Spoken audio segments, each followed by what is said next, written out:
The truth was never hidden in the dark. It stood in front of the cameras, acting like a concerned neighbor. The Cleveland Kidnappings.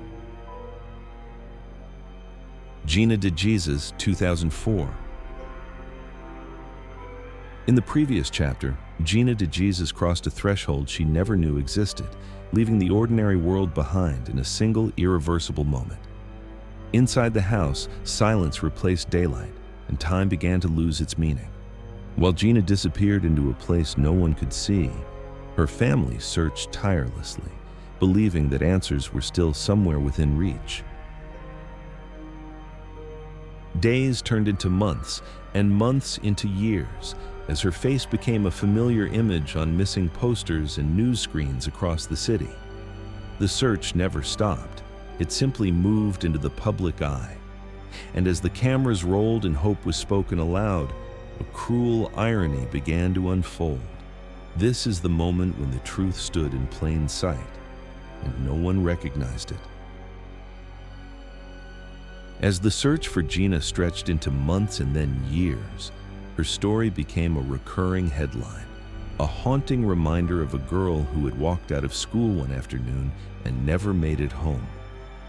Reporters revisited the case every anniversary, cameras zooming in on the worn porch of the DeJesus family home, capturing the tremble in her mother's voice and the desperation that time had only sharpened. But among the faces that appeared on television, neighbors, activists, volunteers, there was one presence that, in hindsight, chilled the city to its core. Ariel Castro, the man responsible for Gina's disappearance, standing in the glow of the news lights, pretending to search for the very girl he had imprisoned. Castro played his role with unsettling ease, stepping forward when reporters asked for community reactions, offering condolences, shaking his head with feigned sadness. He spoke about Gina as though he cared, as though her loss had struck the neighborhood deeply, as though he weren't the source of the wound. He even comforted her family at public events, placing a hand on their shoulders, bowing his head in moments of prayer. To anyone watching, he appeared to be a concerned father from the community, a man heartbroken by the tragedy unfolding around him. He stood beside Gina's mother in marches, walked with the crowds at vigils, listened as people speculated about what could have happened to her. All the while, he knew exactly where she was, because she was inside his house. The cruelty of that deception settled like a dark fog over the city in the years that followed. Footage resurfaced later, clips of Castro on local news broadcasts, clips of him nodding sympathetically, clips of him holding flyers with Gina's face on them. Viewers would watch these moments with a shock that hollowed them out, realizing they had seen a monster hiding in plain sight. What made it worse was not his ability to lie, but the comfort with which he lived inside the lie. His house, the epicenter of the city's greatest horror, remained hidden behind a facade of normalcy, a place he entered and exited freely, even as 3 young women remained trapped behind its walls. For Gina's family, the betrayal was incomprehensible. They had welcomed him at vigils, thanked him for his concern, believed he was a neighbor in grief. He had inserted himself into their pain with calculated calm, manipulating their trust while holding their daughter captive just miles away. Even years later, people would struggle to grasp the depth of that cruelty. The way Castro not only stole Gina's freedom, but weaponized her family's hope, standing beside them as they cried for a girl he had already claimed. When the truth finally emerged in 2013, this chapter of the story would become one of the most disturbing revelations of all. That for nearly a decade, the man who pretended to search for Gina on camera, who prayed for her safe return, who comforted her grieving parents, had been the one who kept her hidden in the shadows. The cruel irony on live TV. In the beginning, Gina tried to understand the rules of the house, not the visible ones, but the unspoken currents that dictated when she could move, when she had to be still, when silence was the only safe choice. The air inside Castro's home felt trapped, stale with secrets, thick with a tension that clung to every surface. The rooms were small and cluttered, but the quiet was immense, a suffocating kind of stillness that seemed to swallow time whole. Days blurred into one another, stripped of rhythm, stripped of markers, as though the house existed outside the world she once knew. Gina was kept isolated, separated from the life that continued just beyond the walls. School bells ringing, buses passing, neighbors chatting in their driveways, sounds she could no longer hear. In that isolation, the first lesson she learned was simple and devastating. Survival meant shrinking yourself until you were invisible. There were moments when she tried to keep track of time, counting the hours by the light shifting through cracks or the pattern of footsteps on the floorboards. But Castro controlled everything: the food, the light, the movement, the illusion of day and night. He held the power with a chilling casualness, speaking to her as though her captivity were an inconvenience rather than an atrocity. Sometimes he was silent for hours. Other times he spoke as if she were a guest in his home. The unpredictability became its own kind of psychological cage. Gina never knew what version of him she would face when the door opened. She learned to read his moods in the smallest gestures, the tension in his jaw, the heaviness of his steps, the way he exhaled before speaking.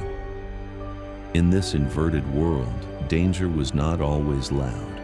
Often it was quiet, too quiet. Before long, the days stretched into weeks, and the weeks into months. Gina began to lose hold of the timeline of her own life. Birthdays passed without candles. Holidays slipped by unnoticed. The world outside continued, but inside the house, time circled the same point endlessly. She thought of her family constantly: her mother's laugh, her father's steady voice, the comfort of normal evenings at home, memories that became both a refuge and a torment. Hope flickered, but faintly, like a light behind thick glass. Sometimes she wondered whether anyone still searched for her. Other times she knew they must be, because her mother would never stop. And that knowledge became the thread she held onto when everything else felt hopelessly lost. For nearly a year, Gina lived in this suspended reality alone. She did not yet know that two other young women were hidden within the same walls. Michelle Knight somewhere in the shadows, Amanda Barry surviving her own nightmare just rooms away. The house felt empty, but it wasn't. Its silence was deceptive, layered, full of unheard cries and muted endurance. Gina's isolation was not the absence of others. It was the deliberate separation of women who together might have found strength. Castro kept them apart because isolation was power.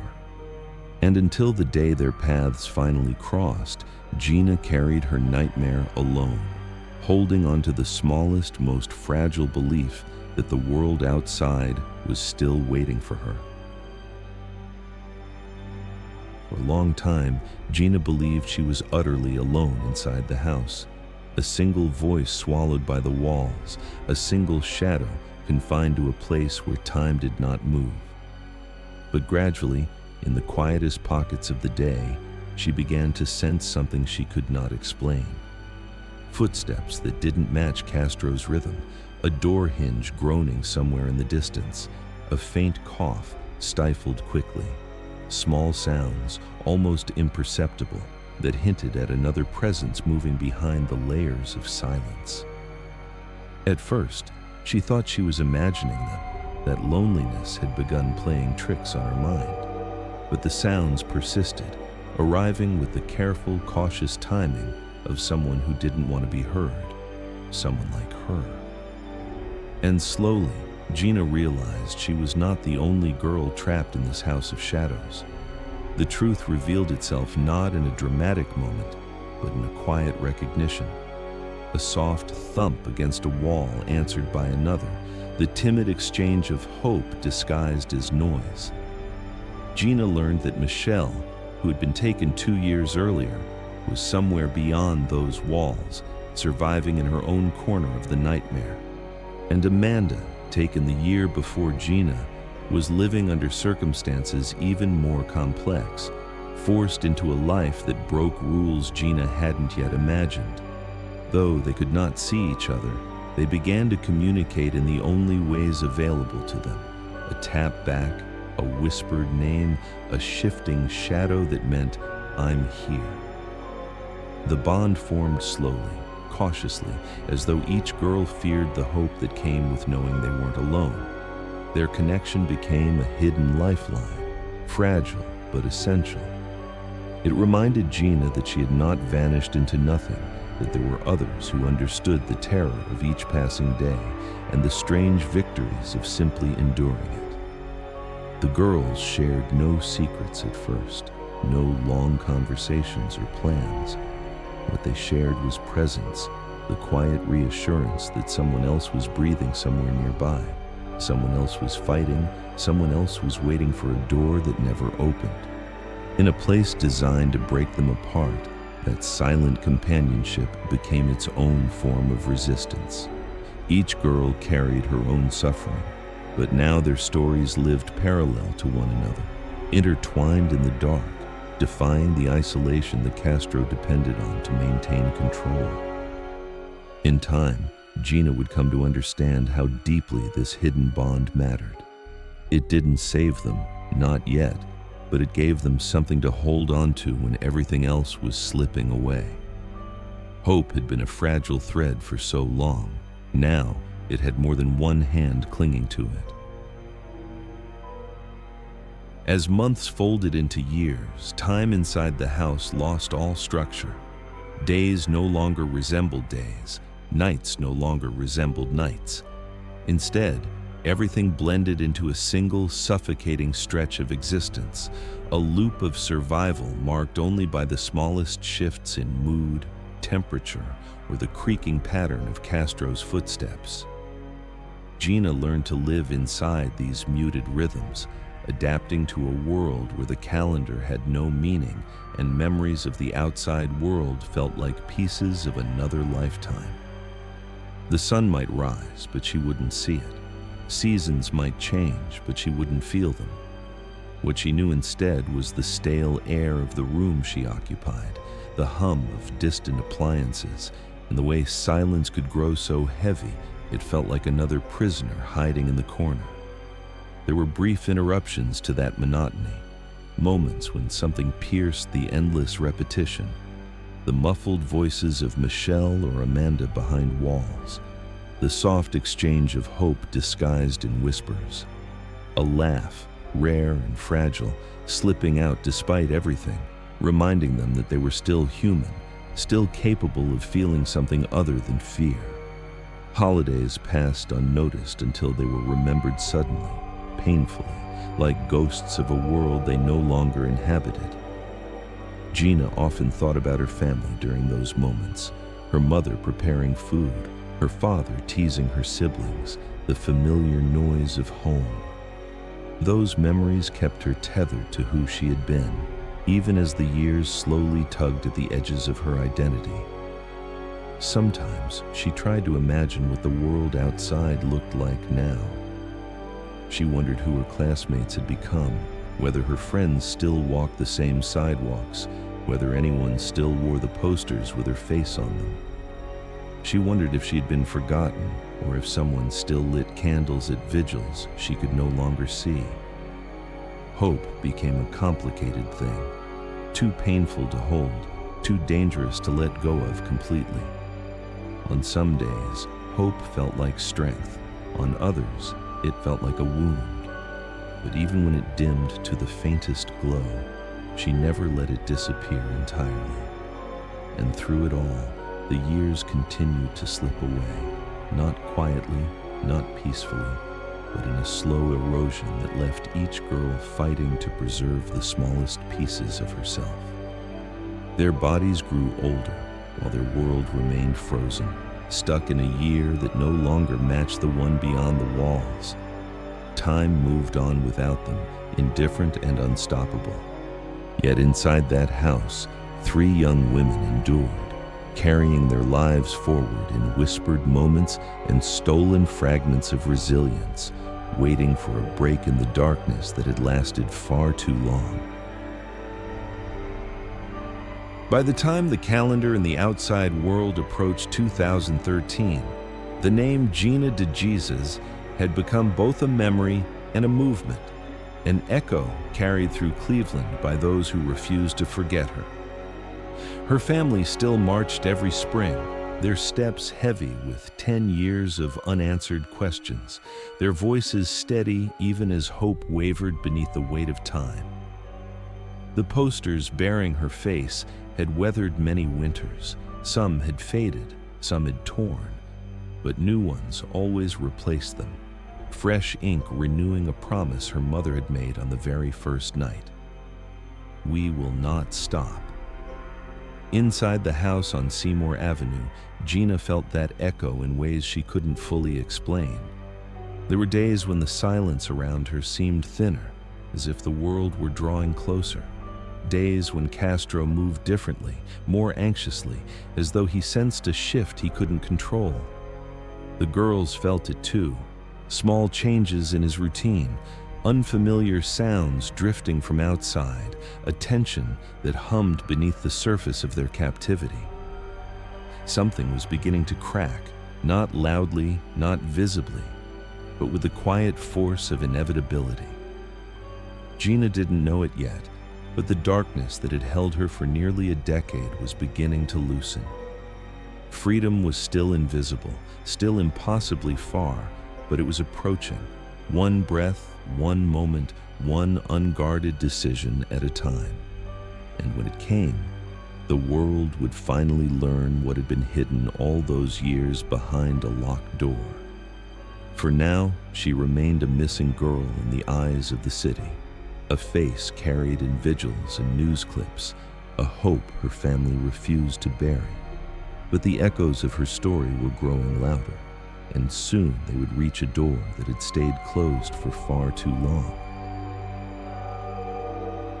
For nearly 10 years, Gina's name echoed through Cleveland, carried by marches, vigils, and a family that refused to let her story fade. Inside the house on Seymour Avenue, she held on to hope in the smallest ways, waiting for a door that never opened. But a shift was coming, one that would change everything for the 3 young women trapped inside. As we move forward, remember this: every disappearance leaves a trail of questions. Which moment stayed with you tonight? Share your thoughts below and step with me into the next chapter of this story. Next on True Echoes. Behind the door Gina crossed, there were rules, there were punishments, there was a silence built to break them. Next, inside the house, where survival had a price. The truth coming soon on True Echoes.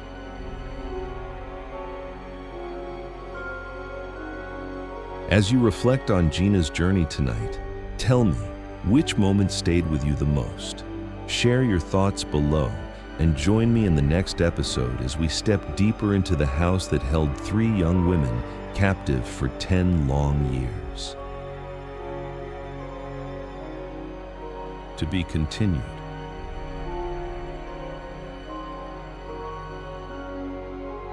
Step into the echoes of truth.